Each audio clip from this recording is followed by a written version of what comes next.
I want to talk about how we get narrow minded if we just follow the tunnel vision, or what it may be said differently is linear logic.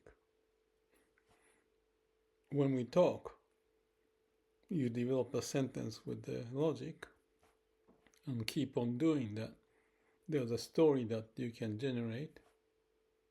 But if you just only follow that stream of logic, you get narrowed into some conclusion. That's typically is the case. For example, consultant making presentation to get the point across, develop step-by-step process so that you agree, and then result is so. But it's kind of like I don't know what would be the example of it.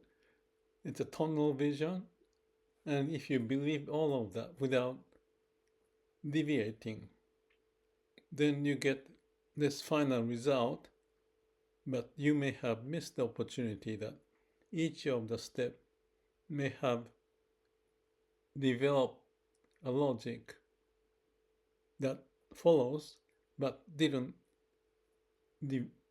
deviate to go into different, like a fork of the road. So fork of the road, and all the way that you follow and you believe it, you're missing all the outcome that may come if you go to a different direction.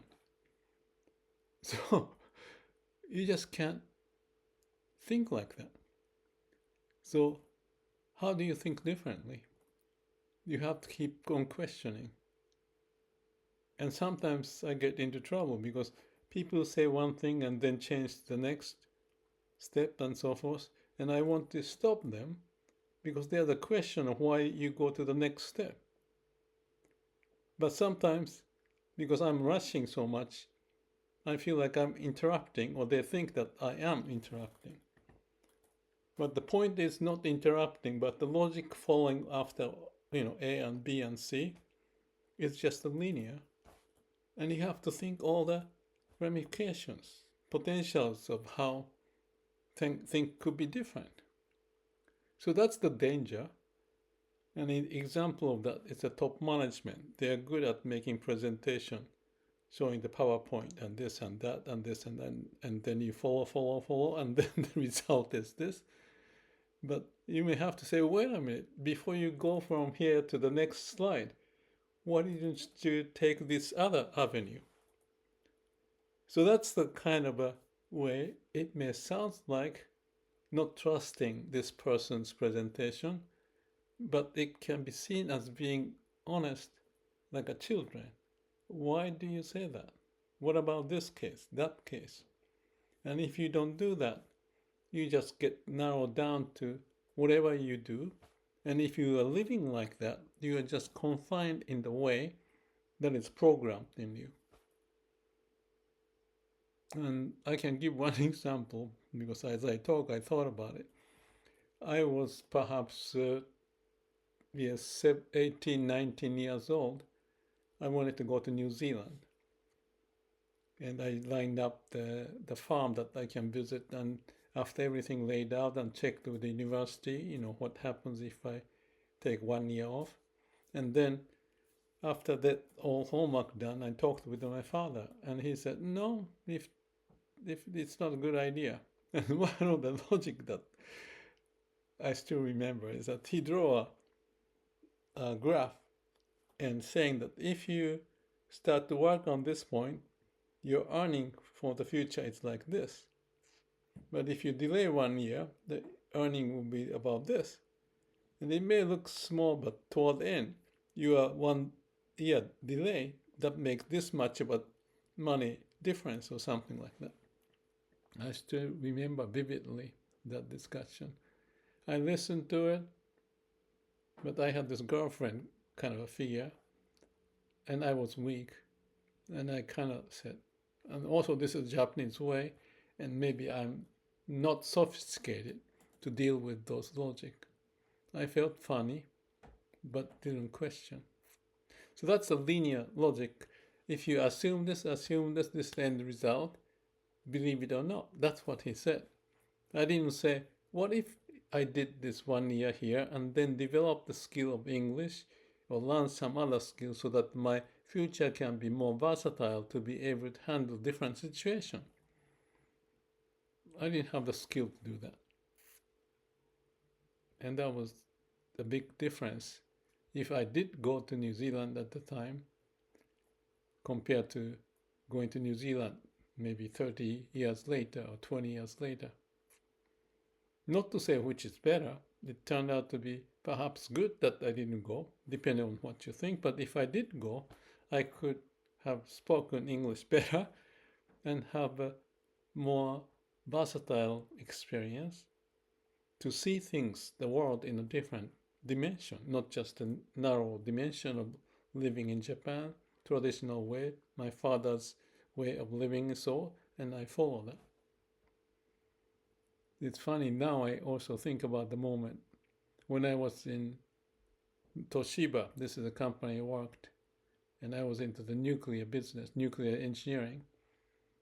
But I wasn't quite sure if this is the right thing to do. So for some reason, and those are the days, and maybe still is the case, that many people stay at the office even if they don't have much of a work, because it's supposed to be so that the whole environment is moving in the direction, and many did some work or just stay there, and that's unbelievable, if I think back, why could you do that? But in my case, in that instance, I was developing my own self-interest of, is this the right way? What's the other option? Maybe triggered by this New Zealand experience, so that I didn't want to just blindly follow the logic of the society and so forth, to go along with it. So this could be challenging and more exploratory and may not fit to someone, but in my case, versatility means you can see things from different angles, and you may have more options that you can think about. And that may make a huge difference if you think about the years of life that you have, whether you have that early time difference of different country, different language, different culture, versus staying in the course. Everybody's doing this and that. I remember talking in this house that there was a guy from England, and he said that at the time, before he came to New Zealand, he was in London and going to work, taking the subway, and he wasn't sure why he was doing it, and he was unhappy.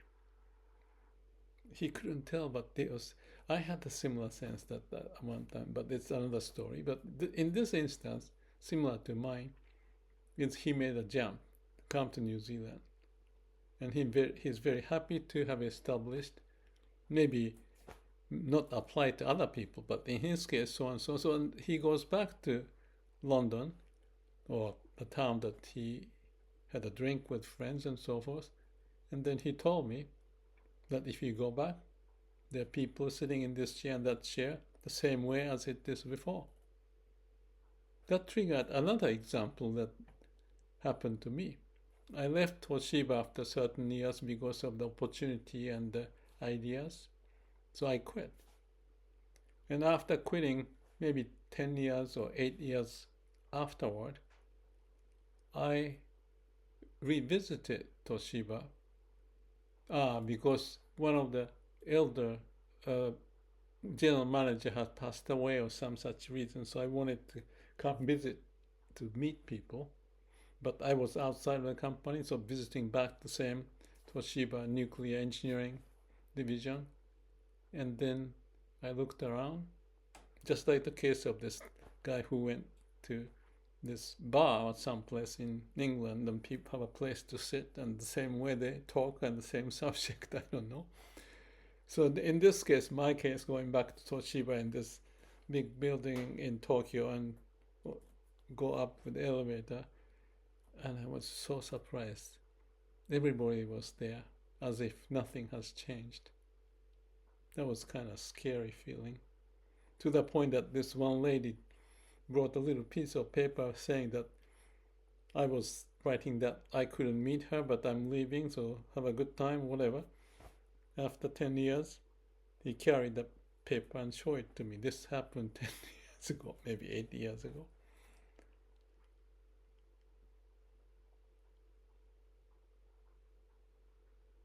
I'm not saying versatility is good. Some people may enjoy steady, constant environment, comfortable. But I'm kind of saying that in my case, that's the experience. And the other case of Englishman in New Zealand. In this world, the story like this may be much less common and people may explore. I see many young people traveling in New Zealand and it gave me a good sense. But I also thought that do they come back to New Zealand or what would be their future? How would that influence their life? It all depends. What do you like? So the story here is just my reflection. What triggered this? Yes, the habitual pattern of thinking. Your life has a limit. Depends on how you find the path. Whether or not you can be open to question this way, that way, or instead just focus on one thing. And if that's what you really like to do, that's fine. But the book I'm writing with AI is to provide the setting that you can be free to think instead of a conditioned way of thinking, which is, I call, absolute state of being. Just quit what you're thinking, be at the absolute state of being. Then mind, habitual pattern settles, and you can see clearly what's inside of you, which may trigger you different scenario, new passage.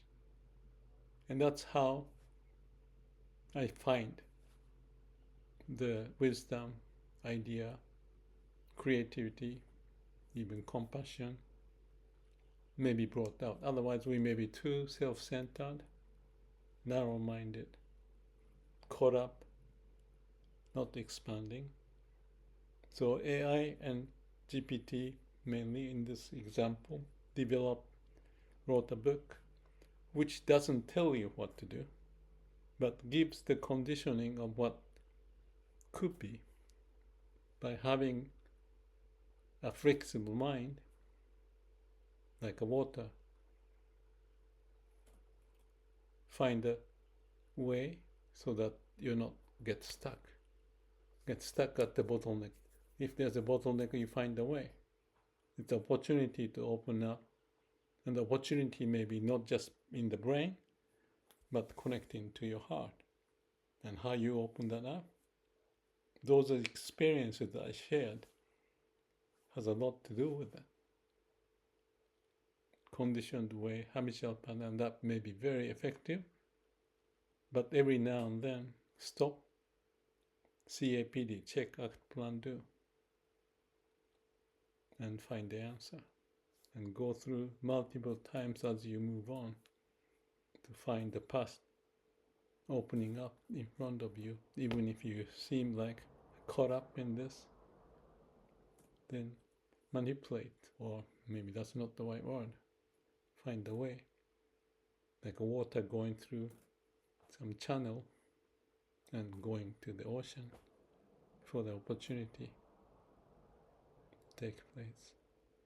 Just a thought. Thank you. And may all beings be happy.